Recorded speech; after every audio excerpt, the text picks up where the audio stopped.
In this video, I'm going to show you how you can deposit euros to your Kraken wallet using the Kraken phone application. So if you find the video helpful, don't forget to subscribe and like it. If you don't have a Kraken account yet, I will leave my referral link and invite code on the description below, where you can get from 20 to 100 euros just by creating your account, doing your first deposit and a trade, which is very simple. You can just trade from one crypto to another, and this way you will get a bonus. As you can see, this is all the money I got from referral code.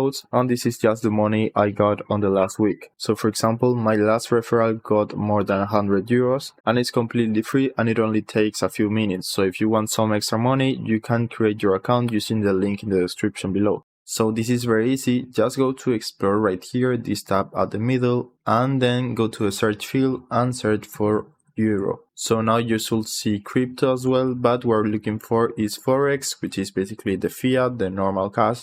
So click here and now click on deposit. Now once you do that, you will see a list of the different methods available. So you can deposit euros through a bank transfer, PayPal, Google Pay.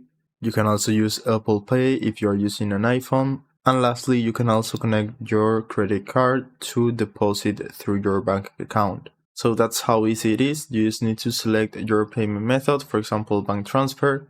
Then select your bank. You have the full list right here, and you can also search for a specific bank right here. So just select your bank, enter how much you want to deposit, select your deposit method right here, and just confirm and enter your bank details. So that's it. That's how you can deposit euros on your Kraken wallet using the Kraken phone application. I hope it was helpful and thanks for watching.